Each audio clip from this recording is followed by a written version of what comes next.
Mesdames, Messieurs, bonsoir, il est 19 heures. Bienvenue sur Alizé pour votre information régionale. Notre invitée ce soir, André Cosé-Maloubert, qui est directrice des projets de la ville en charge de la rénovation du projet Rusab. Bonjour. Bonsoir.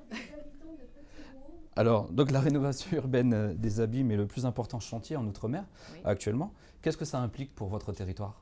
Alors pour la ville des Abîmes, c'était avant tout une opportunité et donc un grand challenge en tout cas d'intervenir sur des quartiers, les quartiers urbanisés, Rézé, Grand Camp, qui ont été pendant longtemps les grands oubliés des rénovations. Nous aurons l'occasion de développer un peu plus tard dans ce journal. Tout de suite, voici les titres de cette édition du 29 septembre. Plan de rénovation des Abîmes, la question du relogement, une situation à clarifier. Colère des habitants de Petit-Bourg. Depuis 2 mois, les déchets ne sont pas collectés. Les décharges sauvages se multiplient. Journée de sensibilisation des maladies du cœur et des premiers gestes qui sauvent. En France, 120 000 personnes sont concernées par la crise cardiaque. Le journal, Nicolas Beaubrun. La question du relogement, une situation à clarifier. C'est l'objet de la conférence de presse de ce mardi 29 septembre. La presse était conviée pour faire un point sur le projet de la rénovation urbaine des Abîmes. Le reportage de Karine Gehlmann. Justification et recadrage du Rusab aux Abîmes, l'équipe a tenu à revenir sur leur implication auprès du quartier des Myosotis et de la salle Nurbet située à Grand Camp. J'ai assisté à 3 réunions que pour les Myosotis. Et la municipalité en a fait beaucoup plus à mon absence, de sorte que personne ne peut dire, y compris les habitants de Myosotis, qui ne sont pas informés. C'est une contre-vérité que je précise absolument. Maintenant, M. Nubré, les choses avancent également. Avec la SIG, l'intérêt de l'entente sera trouver un juste prix pour sa bâtisse, sa chef Nubré, de sorte qu'il puisse soit décider de remplir ou de reconstruire par ailleurs une nouvelle structure d'activités diverses. Sur 1348 personnes à reloger, 740 l'ont été et au quartier des Myosotis, sur les 29 familles présentes, 27 ont déjà constitué un dossier pour être relogées. La famille de Laurence fait partie des irréductibles et redoute une expulsion imminente. Avec la rénovation urbaine des Abîmes de Grand Camp, la SIG nous demande de sortir, de quitter les lieux pour mettre la plupart des habitants sous un loyer. Mais la plupart des habitants sont en retraite, n'ont pas grand-chose comme revenu. Et ici, nous ne payons pas de loyer. Pourquoi ? Parce qu'ici, nous sommes entrés, en ce temps-là, c'était le conseil régional et la préfecture qui avaient délivré ces maisons. En septembre dernier, les restaurateurs attendaient toujours leur relogement sur le boulevard Fritz. Pour l'heure, courant octobre, une journée de sensibilisation est prévue auprès de la population des Abîmes. Au programme, information sur les nuisibles, les déchets et le tri sélectif. Madame Cosé-Maloubert, on vient de le voir dans ce sujet, sur 1348 personnes à reloger, 740 l'ont été. Qu'en est-il des autres ? Qu'en est-il des autres ? Donc, comme on l'a dit, le projet urbain, c'est un projet d'envergure. Donc, le relogement se fait au fur et à mesure avec les opportunités, certaines opportunités. Il y a une programmation en termes de reconstruction et de relogement qui a été prévue. Et donc, c'est phase par phase que les opérateurs, donc l'aménageur ou les opérateurs bailleurs, viennent à la rencontre des habitants pour leur proposer des solutions de relogement qui leur sont adaptées. Donc un accompagnement adapté au cas par cas ? Un accompagnement adapté au cas par cas, voilà, avec des situations qui partent du plus simple au plus difficile. Donc il est prévu une journée de sensibilisation au mois d'octobre. Ce sera à quelle date pour les usagers ? Alors c'est une journée de sensibilisation qui aura lieu donc, le 17 octobre.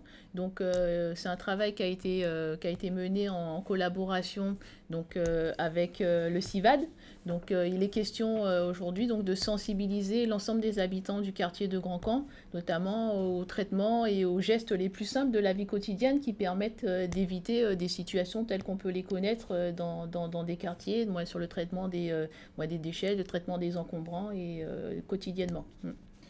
Donc, il y a quelques semaines, nous avions réalisé un reportage, nous avons rencontré les restaurateurs donc, qui attendent d'être relogés. Ils ont été fortement impactés en fait, avec le retard des travaux. Qu'est-ce qui est prévu pour eux ? Alors, ce qui est prévu pour eux, et d'ailleurs, moi, ça a été la teneur de nos échanges avec eux lors des différentes réunions qui se sont tenues, sur réunions globales ou avec l'ensemble de la population, réunions spécifiques sur leur thématique particulière. Donc, il y a un projet qu'on appelle donc, le projet de locaux d'animation qui est en cours de réalisation en ce moment sur le quartier du Rézé.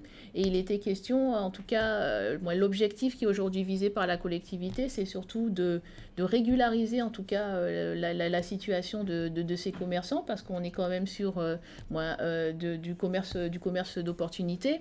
C'est aussi d'offrir un cadre et de s'assurer que les questions sanitaires sont... Donc le cadre, il sera garanti vu l'ampleur du projet, mais concernant en fait les licenciements qu'ils ont dû procéder, est-ce qu'il y aura une compensation financière? Est-ce qu'il y aura un accompagnement, une aide pour ces commerçants?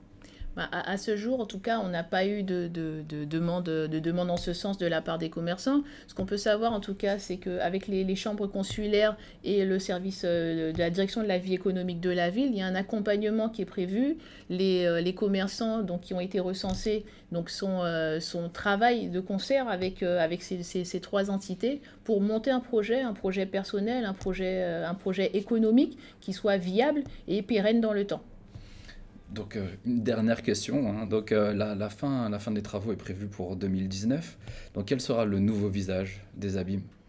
Le nouveau visage des Abîmes, en tout cas, c'est un visage sur les quartiers de Grand Camp, quartier du Rézé, quartier, le centre-ville des Abîmes, un quartier requalifié, un quartier où l'humain a été mis au cœur du projet. Donc on n'est plus dans une réalisation, donc, comme on a pu l'entendre, de hard, et en ne se posant pas la question comment vivent les gens au quotidien dans ces quartiers-là.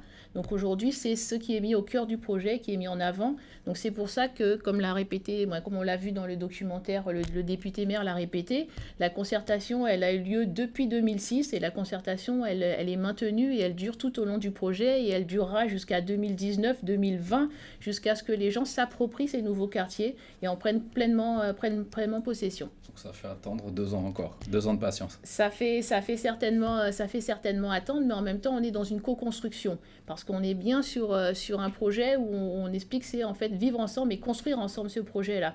Donc, c'est un projet d'envergure, donc c'est un projet qui est long à se monter. Il est vrai que les gens, les habitants, les commerçants auraient souhaité que ça se fasse du jour au lendemain, mais il y a énormément de questions qui sont aujourd'hui abordées, la question de l'hydraulique, la question de la sécurité, les inondations, et tous ces travaux-là, ça prend du temps dans la mise en œuvre. Et les 608 personnes à reloger dans la foulée? Et les personnes qui sont à reloger dans la foulée, il est prévu notamment la démolition de ce qu'on appelle les bars emblématiques des capitaines 1, 2 et 3. Donc la collectivité, la ville a été renégociée avec l'Agence nationale de rénovation urbaine pour aller au-delà des capitaines 2, parce qu'initialement on n'était que sur les 272 premiers logements et on a bien voulu, on a bataillé parce qu'il nous paraissait inconcevable qu'on ne puisse traiter que partiellement en tout cas cet emblème en tout cas de ce qu'il ne faut pas faire en termes d'urbanisme et d'urbanisation. Merci Madame Cosema-Loubert d'avoir accepté notre invitation. Je rappelle que vous êtes la directrice des projets de rénovation et des projets de la ville des Abîmes. Un mot à propos de l'essence à présent. Donc après la pénurie de sans-plomb en Martinique, la Guadeloupe également, donc les stocks sont à niveau très bas et la SARA acheminera ce soir par bateau 700 mètres cubes de sans-plomb afin d'éviter une rupture d'approvisionnement. Après l'essence, un mot à propos de l'environnement, un dossier important, les déchets. Donc depuis des mois, les habitants de Montebello à Petit-Bourg attendent en vain que les encombrants passent récupérer leurs déchets. En attendant, les décharges sauvages se multiplient. Muriel Barline a rencontré des habitants de ce quartier. Reportage. C'est comme ça sur tout le long de la route de Montebello à Petit-Bourg. Des amas de déchets plus ou moins importants. Il y a les petits tas de ceux qui ont déposé leurs détritus devant leur porte. Une habitude, le temps que les encombrants les récupèrent. Sauf que depuis des mois, ils ne passent pas. On ne peut pas vivre avec ça. Des mauvaises odeurs. Et un peu de tout. On ne peut pas respirer avec ça. Eh bien, il faut qu'on ramasse les ordures. Hein. Et puis, il y a les grosses quantités d'objets en tout genre, déposés sauvagement, n'importe où. Moi, je voulais justement voir la voiture qui dépose ses encombrants. Je voulais relever la plaque d'immatriculation et aller faire une plainte à la gendarmerie. Mais en fait, ils viennent le soir. Et le problème, c'est qu'on ne sait pas si ce sont des gens du quartier ou pas, mais c'est vraiment pas bien. C'est la communauté d'agglomération du Nord Basse-Terre qui a la charge du traitement des déchets dans la commune. Jocelyn Sapoti, son président, n'a pas répondu à nos appels aujourd'hui. Il s'explique dans une interview accordée à nos confrères de France Antilles. Selon lui, le problème viendrait des prestataires censés ramasser les déchets. Ouvrons une page de santé à présent. C'était la journée du cœur aujourd'hui. La jeune chambre économique de Basse-Terre s'est mobilisée pour proposer un programme de sensibilisation ou comment prendre soin de son cœur. Le reportage d'Éric Pommier. 4 minutes pour une vie, les premiers gestes sont essentiels devant le cas d'un infarctus ou d'une crise cardiaque. L'infarctus justement ou la crise cardiaque touche plus de 120 000 personnes par an en France. Ce matin, dans le cadre de la journée mondiale du cœur, les lycéens de l'établissement professionnel de Blanchette ont tenu à apprendre ou réapprendre les gestes qui sauvent avec le secours de toute une équipe de la Croix-Rouge. C'est important parce que s'il y a une personne qui fait un accident devant nous, au moins on saura quoi faire, on saura qui prévenir. Donc ça nous permettra de protéger la personne et les personnes autour aussi. Il faut apprendre, sinon demain tu vas paniquer, tu ne sauras pas quoi faire, donc c'est important de passer cette étape-là. Au programme de la journée du cœur, la jeune chambre économique de Basse-Terre avait tout prévu pour réussir sa première organisation. Initiation à l'atelier massage cardiaque, prise de tension avec l'association Acheter à Guad ou encore sensibilisation à une action cardio. On connaît les ravages des maladies cardiovasculaires, l'hypertension artérielle, le diabète qui est très présent dans nos régions. Il est important d'inculquer ça très tôt, pour les jeunes et pour les moins jeunes également, pour que nous puissions stopper tous les dégâts créés par ce fléau. En résumé, comment prendre soin de son cœur selon les professionnels de santé? Pour ce faire, 3 mesures hygiéno-diététiques sont à prendre en considération. Pensez à une activité physique régulière à raison de 30 minutes par jour. Consommez des fruits et légumes et moins de graisses animales. Équilibrez votre vie entre travail, vie personnelle et familiale. Une crise cardiaque traitée à temps engendre un minimum de séquelles. Continuons avec ce sujet et non des moindres. Les travaux d'accessibilité sont une priorité depuis septembre 2014. Une ordonnance donne l'obligation aux collectivités de mettre aux normes les locaux professionnels pour l'accessibilité à ces structures pour les personnes en situation de handicap. Les précisions de Raja Kitou. Septembre 2014, une ordonnance a donné l'obligation de mettre en place un agenda concernant les travaux d'accessibilité. Dernier délai de cette loi, le 27 septembre 2015. Elle impose notamment une mise aux normes des locaux professionnels afin de mettre en place la praticabilité pour les personnes en situation de handicap. Tous les établissements publics, comme les mairies ou privés à l'image des commerces, se doivent d'être en accord avec ce qui a été voté. Sur le territoire national, 600 agendas ont été remis. Il ne s'agit pas simplement des problèmes d'accessibilité pour les personnes à mobilité réduite, mais il s'agit aussi pour les malentendants, les malvoyants, donc ce qui veut dire qu'on est obligé de travailler sur des aspects podotactiles, on est obligé de travailler sur des aspects signalétiques pour les malvoyants, ou des éléments de sonorisation aussi, pour que les personnes puissent profiter des lieux comme nous, on peut en profiter, nous qui avons tous nos sens et toutes nos capacités physiques. La situation en Guadeloupe reste compliquée pour les personnes handicapées. Manque certain d'accessibilité au niveau des transports en commun, des infrastructures. Les lieux publics, mais aussi les administrations ne sont pas adaptés. Par rapport aux lois, il y a des avancées, mais aujourd'hui encore, il reste encore beaucoup de choses à faire, surtout au niveau de l'insertion sociale et professionnelle des personnes en situation de handicap qui sont confrontées aux problèmes de chômage et qui ne sont pas toujours intégrés dans la vie courante. Selon Gilbert Conglé, le président de la PAGE, l'association pour adultes et jeunes handicapés, une évolution assez importante a été constatée depuis les lois de 2002 et 2005. L'accessibilité universelle reste tout de même un enjeu de taille. Alors, Madame Cosé-Maloubert, donc vous venez de voir ce reportage. Est-ce que justement les travaux d'accessibilité sont pris en compte pour RUSAB? Oui, pour la RUSAB, le périmètre de rénovation urbaine et de toute façon le territoire abymien dans sa globalité. Donc aujourd'hui, l'accessibilité, c'est un sujet qui en tout cas a été pris à bras-le-corps par la ville des Abîmes. Donc notamment, on est au stade aujourd'hui de l'élaboration du pavé, du programme d'accessibilité voirie et équipement. Donc pour ce faire, donc la ville s'est réorganisée. Donc au sein même de la municipalité, donc a été il y a un élu délégué donc en charge de l'accessibilité et un chargé de mission a été recruté pour la mise en place et l'élaboration de ce plan. Donc ce qu'il faut savoir aujourd'hui, c'est avec les évolutions et notamment avec la présentation de ce nouvel agenda, il y a une adaptation de la loi donc, qui prévoit notamment qu'il y ait un travail qui soit fait au cas par cas, notamment pour les commerces. Mais donc les restaurateurs également. Donc, les restaurateurs, voilà, également. Donc tout partira dans un premier temps d'un diagnostic. Donc, et c'est fonction de ce diagnostic qu'on verra en tout cas les travaux qui seront à mener sur chacun de ces commerces. Merci d'avoir éclairé les téléspectateurs. Donc continuons avec, je rappelle d'ailleurs que RUSAB est un des projets les plus importants d'outre-mer, ce qui me permet d'enchaîner sur un mot sur l'outre-mer. Avec cette extension maritime, la France vient d'étendre son domaine maritime au large des outre-mer de près de 500 000 km². Elle prolonge ainsi ses limites extérieures au large de la Martinique, de la Guadeloupe, de la Guyane, de la Nouvelle-Calédonie et des îles Kerguelen. Une page Caraïbe à présent, le président vietnamien Truong Tan Sang est en visite. Il a été reçu à l'aéroport par le vice-ministre des Relations extérieures.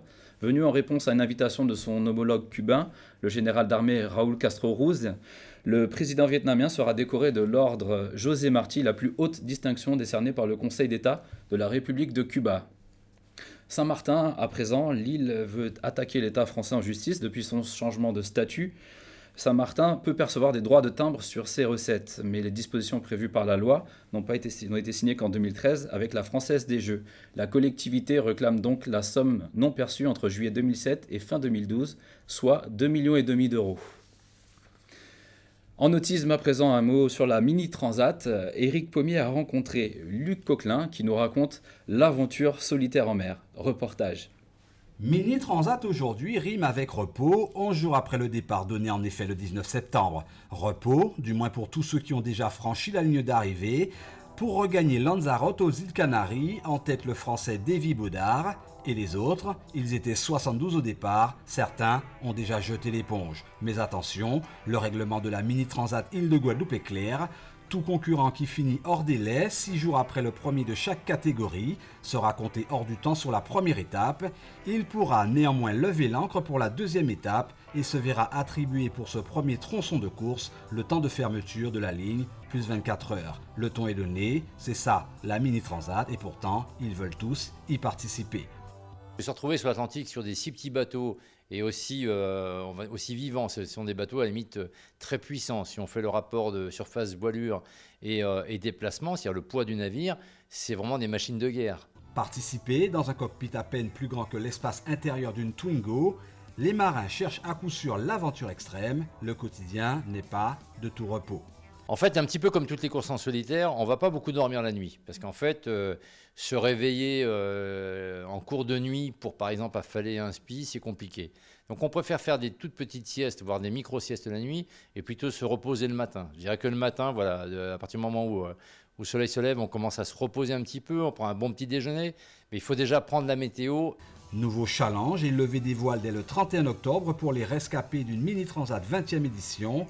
Objectif, filer droit vers la Guadeloupe avec des alizés gagnants pour une arrivée programmée dès la deuxième semaine de novembre.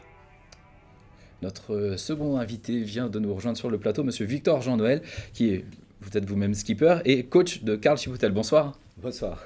Donc, que représente, comment va Karl Chipotel avant tout ?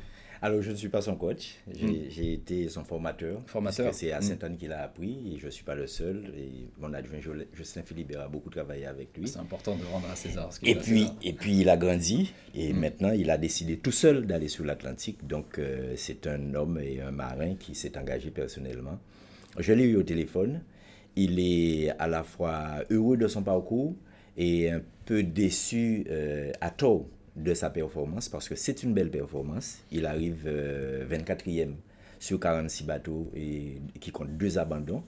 Donc pour moi, c'est une belle performance. C'est une belle performance. Oui, il a bien navigué. Et donc que représente la Mini Transat pour les skippers en termes symboliques ? En termes de course, c'est une très grande course et une très belle course. On dit Mini Transat et elle n'a que mini que la taille des bateaux. 6,50 mètres. C'est d'autant plus difficile. C'est d'autant plus difficile, surtout maintenant que les bateaux ont beaucoup évolué. Maintenant, on a des bateaux qui sont extrêmement rapides, qui coûtent cher. Et on trouve des mini à 200 000 euros, alors que celui de Carl n'est que 30 000 euros, puisque c'est un bateau d'occasion qui a déjà 10 ans, qu'il a racheté à François Lamy, l'ancien participant.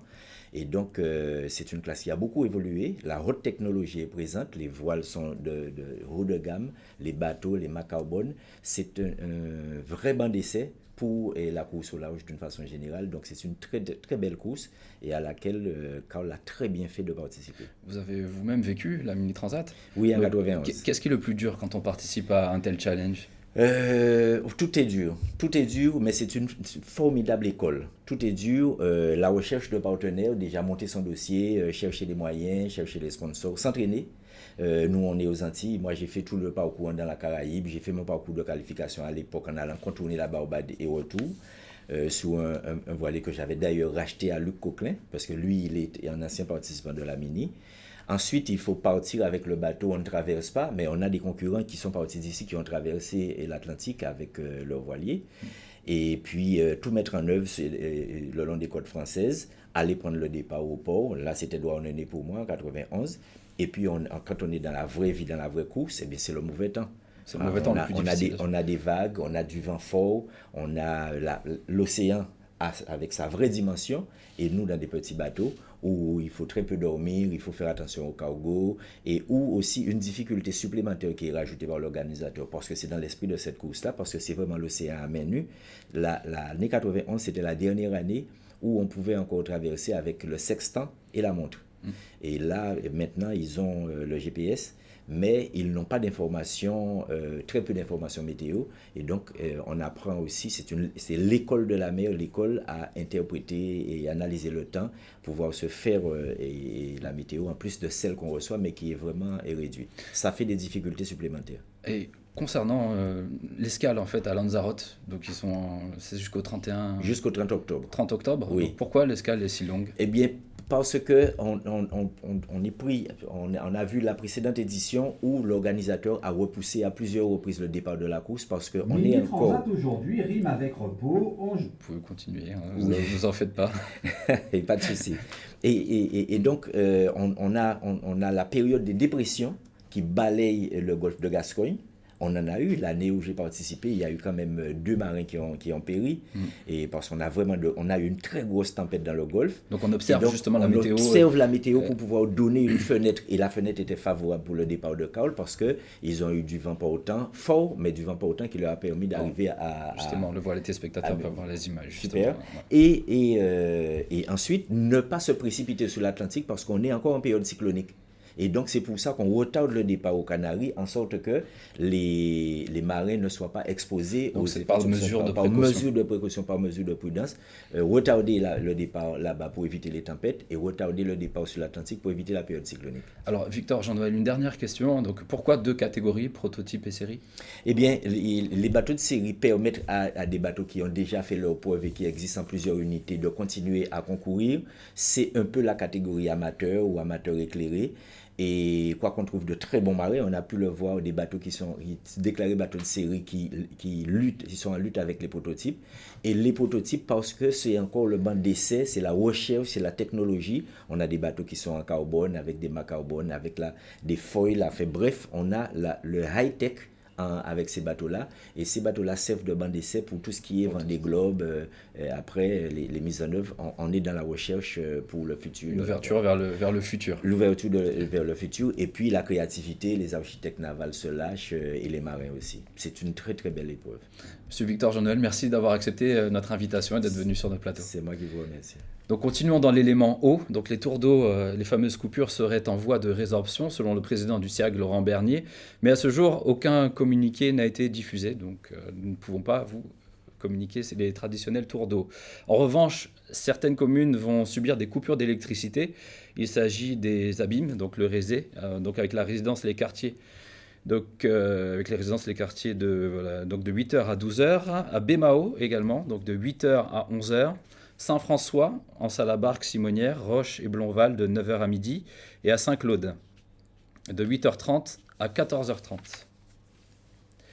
C'est la fin de cette édition, merci de l'avoir suivi. Dans un instant, les pronostics hippiques de Prévert Mayengo et le journal de TF1 et d'un épisode de Joséphine Ange Gardien. N'oubliez pas, l'information continue sur votre site, notre site internet alizé.com. À demain.